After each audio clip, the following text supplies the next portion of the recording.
धारा 370 टूटने के बाद से जम्मू कश्मीर में 7 महीने के लिए इंटरनेट सेवाओं को बंद कर दिया गया था।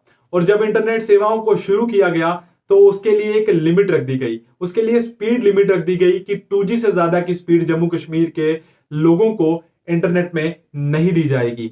जिस प्रकार से धारा 370 हटा करके जम्मू कश्मीर के साथ हो रहे भेदभाव को हटा दिया, पर एक नया भेदभाव जिसका नाम इंटरनेट स्पीड है वो जम्मू कश्मीर के युवाओं को दे दिया गया। जम्मू कश्मीर के छात्र इस चीज से बड़ी बार नाराज नजर आए जब शुरुआत में ये फैसला लिया गया, क्योंकि ये इस देश की सिक्योरिटी के लिए इस फैसले को कहा जा रहा था। तो जब ये फैसला लिया गया तो लोगों ने इसका सराहनीय इसको समझा, इस फैसले का काफी समर्थन किया। पर जब इतना सारा समय बीत गया, करीबन 1 साल का जब समय होने वाला है, तो अब लोगों ने इसको क्रिटिसाइज करना स्टार्ट कर दिया है। और आज इस वीडियो में जो आज हम बात करने वाले हैं वो ये है कि जम्मू कश्मीर के जितने भी स्टूडेंट्स हैं उनका जो करियर है वो दांव पे लगने वाला है। इंटरनेट की कनेक्टिविटी कम होना, इंटरनेट की स्पीड कम होने की वजह से जम्मू कश्मीर के जितने भी स्टूडेंट्स हैं उनका जो करियर दांव पे लगने वाला है, उनको भी शायद इस बात का अंदेशा नहीं होगा।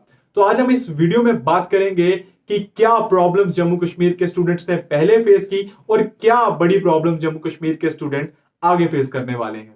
अब देश के प्रधानमंत्री ने हर चीज को डिजिटली करने की बड़ी मेहनत की, हर चीज को ऑनलाइन किया जा रहा है। तो इसी के साथ साथ में जो जम्मू कश्मीर के जितने भी स्टूडेंट्स थे वो पहले से ही इस प्रॉब्लम को फेस करते आ रहे थे। जो जम्मू कश्मीर के स्टूडेंट्स की ये आरोप लगाए जा रहे थे कि जो ई लर्निंग है वो उसे सही तरीके से नहीं कर पा रहे, क्योंकि पहले 7 महीने के लिए इंटरनेट बंद रहना, फिर उसके बाद जो स्पीड है उसे कम कर देना। ये सब छोटी छोटी चीजें तो जम्मू कश्मीर के जो लोग हैं वो उसमें से फंसे हुए थे ही।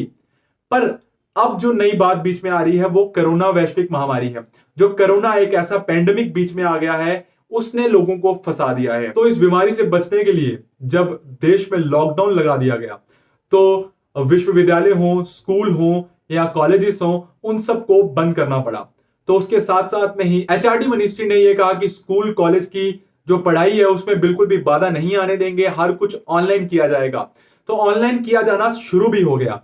तो हो रहा क्या है कि व्हाट्सएप ग्रुप बना दिए गए हैं, गूगल क्लासरूम पे स्टूडेंट्स को कनेक्ट कर दिया गया है, वीडियो कॉन्फ्रेंसिंग के थ्रू जो टीचर है बच्चों को पढ़ा रहे हैं। बट जम्मू कश्मीर में ये कुछ असंभव सा नजर आ रहा है। जम्मू कश्मीर में 2G सेवाओं पे ये सब कुछ करना मुश्किल है। मैं इस वीडियो में प्रैक्टिकली भी आपको थोड़ा सा समझाऊंगा कि क्या प्रॉब्लम आ रही है, कैसे प्रॉब्लम आ रही है स्टूडेंट्स को 2G इंटरनेट सेवाओं पे। पर पहले बात कर लेते हैं कि पूरा भारत है इस समय ऑनलाइन सेवा का लुत्फ उठा रहा है, बस जम्मू कश्मीर के लोगों के लिए प्रॉब्लम बढ़ती जा रही है। यूजीसी यानी कि यूनिवर्सिटी ग्रांट कमीशन ने कड़े शब्दों में यह बता दिया है कि जुलाई में परीक्षाएं कराई जाएंगी और साथ ही साथ 10वीं और 12वीं की परीक्षाओं के लिए भी फैसला आ चुका है। 10वीं और 12वीं की जितनी भी परीक्षाएं बची हुई थी वो भी जुलाई में कराई जाएंगी। तो ये सीधे शब्दों में ये समझ आता है कि जो परीक्षाएं हैं वो पूरे देश में होने वाली हैं। परीक्षाओं में रुकावट मुश्किल ही है कि आएगी, बट परीक्षाएं तो होनी ही होनी है। इस चीज को हमें समझ लेना चाहिए। पर साथ ही साथ हमें यह भी देखना है कि क्या छात्र पूरी तरह से प्रिपेयर कर पाए हैं। पूरे भारत में तो इंटरनेट की कनेक्टिविटी अच्छी है, पूरे भारत में अच्छी इंटरनेट की स्पीड मिल रही है। ये तो तय है कि जो परीक्षाएं हैं वो होंगी, पर हमें अब यह जानना है कि परीक्षाओं के लिए क्या छात्र तैयार है, क्या छात्रों ने पूरी तरीके से पढ़ा है। तो मैं इसको थोड़ा सा आपको समझाने की प्रयास करता हूं कि क्या जम्मू कश्मीर में जब 2G चल रहा है तो 2G पे पढ़ाई संभव है तो है कैसे।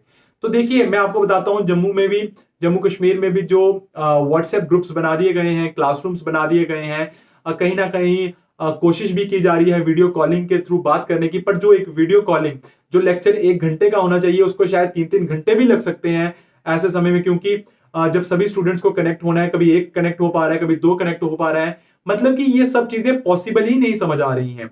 जो भी स्टूडेंट्स हैं वो अपने टीचर के साथ कनेक्ट ही नहीं कर पा रहे हैं, जबकि बाहरी राज्य के जितने भी स्टूडेंट्स हैं वो एक पूरे तरीके से एक शेड्यूल तरीके के साथ अपने टीचर्स के साथ वीडियो कॉन्फ्रेंसिंग से जुड़ते हैं। एक शेड्यूल तरीके के साथ जो अपनी स्टडीज हैं उनको भी करते रहते हैं। एक शेड्यूल तरीके से अगर कोई डाउट्स हैं उनको टीचर से पूछते रहते हैं, अपने कॉन्सेप्ट्स क्लियर करते रहते हैं।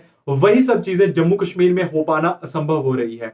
जैसे कि मैं एक एग्जांपल के साथ आपको समझा देता हूं, जम्मू कश्मीर में भी व्हाट्सएप ग्रुप बना दिए गए हैं। टीचर जितना भी क्रिएटिव अपने लेक्चर को बनाने की कोशिश करता है वो बस अपने नोट्स के जरिए ही बच्चों तक पहुंचा पा रहा है, बट बच्चों तक वो चीज जो है वो प्रॉपरली पहुंच नहीं पा रही है। और वही समय जो ले रहा है, केवल अगर स्टूडेंट्स को केवल नोट से ही पढ़ना है तो स्टूडेंट्स किताबों से पढ़ ले, और किताबों से पढ़ ले तो फिर तो टीचरों की जरूरत ही नहीं है। तो स्टूडेंट्स को टीचरों की बड़ी ज्यादा जरूरत है। तो अब टीचरों से कनेक्ट करने के लिए वीडियो कॉन्फ्रेंसिंग की जरूरत है। तो वीडियो कॉन्फ्रेंसिंग पे बात करने के लिए इंटरनेट स्पीड की जरूरत है। तो ये सब चीजें ना जुड़ती मिलती हैं। तो मैं क्यों कह रहा था कि स्टूडेंट का जो करियर है वो दांव पे लगने वाला है, क्योंकि जो परीक्षाएं हैं वो उसका सीधा सीधा कह दिया गया है कि पूरे देश में होने वाली है। बट जो भेदभाव है, जो इंटरनेट का भेदभाव है, और जो छात्र प्रॉपरली पढ़ नहीं पा रहे हैं वो केवल जम्मू कश्मीर में हो रहा है। मतलब पेपर जम्मू कश्मीर के छात्रों ने भी देने हैं और अदर राज्य के जो स्टूडेंट्स हैं उन्होंने भी पेपर देने हैं। तो चलिए, जैसा तो मैंने पहले ही बात किया कि पढ़ाई जो है वो सिर्फ नोट्स के थ्रू ही जम्मू कश्मीर में हो पा रही है, बट नोट्स भी क्या प्रॉपर तरीके से पहुंच पा रहे हैं। जब टीचर सपोज कोई टीचर एक असाइनमेंट स्टूडेंट को दे देता है, एक असाइनमेंट देता है, तो सबसे पहले वो टीचर असाइनमेंट को प्रिपेयर करता है, और जब प्रिपेयर करने के बाद जब वो उसे अपलोड करता है, उसे अपलोडिंग में टाइम लगता है। जब अपलोड होने के बाद स्टूडेंट उसको डाउनलोड करते हैं, उसे डाउनलोड होने में टाइम लगता है। फिर स्टूडेंट जब काम करते हैं, उस पर काम करते हैं, उसके आंसर्स निकालते हैं, उसमें टाइम लगता है। फिर जब उसके बाद जब स्टूडेंट उसको वापस अपलोड करते हैं, उस चीज में भी टाइम लगता है। फिर जब टीचर वापस उसको डाउनलोड करते हैं, जो स्टूडेंट्स के आंसर्स हैं उसको चेक करने के लिए, ताकि वो प्रॉपरली असेसमेंट कर पाए, तो उसमें भी जब टाइम लगता है। तो सोचिए, जहां टाइम सिर्फ स्टूडेंट्स को जो अपना ध्यान है सिर्फ और सिर्फ इसी चीज में होना चाहिए था कि क्या कैसे आंसर सॉल्व करें, तो वो जो टाइम ड्यूरेशन है वो बढ़ती जा रही है। शायद अगर सब ये कंप्लीशन, इस प्रोसेस को एक छोटा सा असाइनमेंट का जो प्रोसेस बनाया गया, एक असाइनमेंट जो दी गई, उसी का जो प्रोसेस चलते चलते कितना सारा टाइम लग गया, शायद इतने में कितना कुछ और आउटपुट कर लेते। वही वही चीज है, अगर नोट्स और किताबों से ही पढ़ना है तो फिर टीचर्स की जरूरत क्यों, फिर ट्यूशन फीस क्यों। और जबकि जब जम्मू कश्मीर में 4G इंटरनेट की स्पीड ही नहीं दी जा रही, तो उसके पैसे क्यों। जम्मू कश्मीर के लोग हैं वो 4G के ही पैसे पे कर रहे हैं, और वो 2G के पैसे क्यों नहीं पे कर रहे हैं, ये भी एक बड़ा सवाल है। तो साथ ही साथ अब मैं तीसरी चीज पे आना चाहूंगा। तीसरी चीज पे मैं ये आना चाहूंगा कि मैं ये बात करना चाहूंगा, हम कभी भी गवर्नमेंट के खिलाफ नहीं है कि इंटरनेट को बंद कर दिया गया, क्योंकि गवर्नमेंट भी यही हवाला देती है कि ये हमारे देश की सिक्योरिटी के लिए है, क्योंकि देश में कुछ रूमर मॉन्गर्स हैं जिसकी वजह से कुछ भी बड़ा हादसा हो सकता है देश में। पर इंटरनेट के इश्यूज फेस करते हुए अब समय बड़ा ज्यादा होता जा रहा है। सरकार को इसके लिए कोई ऑल्टरनेटिव मेथड ढूंढने चाहिए थे, जबकि हमारा साइबर सिक्योरिटी इतना सक्षम है। आए दिन लोगों को गिरफ्तार भी किया जाता है, ऐसे रूमर मॉन्गर्स को गिरफ्तार भी किया जाता है।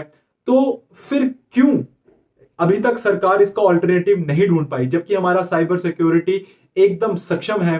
तो सरकार को थोड़ी इस चीज पे भी ध्यान देने की जरूरत है। सरकार को इस पे फैसले लेने की जरूरत है। सरकार के यहाँ पे कानों पे जूं भी नहीं रेंग रही है। सरकार को चुप्पी नहीं साधनी चाहिए यहाँ पर, क्योंकि ये अभी स्टूडेंट्स के करियर के साथ जुड़ रहा है। क्योंकि अगर पैंडेमिक नहीं होता तो भी हम इसे एक साइड पे रख के मान लेते कि चलिए प्रॉब्लम नहीं है, बट अब पैंडेमिक के दौरान जब पूरा देश इंटरनेट पे ही डिपेंडेंट है, पूरा देश डिजिटली और ई लर्निंग पे डिपेंड हो गया है, तो जम्मू कश्मीर के स्टूडेंट्स को क्यों पीछे रखा जा रहा है, उनके साथ क्यों भेदभाव हो रहा है, एक सवाल ये भी है।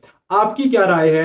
अगर आपको मेरी ये वीडियो अच्छी लगी और आप चाहते हैं कि मेरी वीडियो ज्यादा से ज्यादा लोगों तक पहुंचे, प्रशासन तक पहुंचे, प्रशासन जितने भी लॉजिक्स हैं उसको समझे, तो मेरी वीडियो को शेयर करें, लाइक करें, सब्सक्राइब करें, ताकि जो इंटरनेट की प्रॉब्लम है वो जम्मू कश्मीर में जल्द से जल्द खत्म हो। Thank you for watching my video.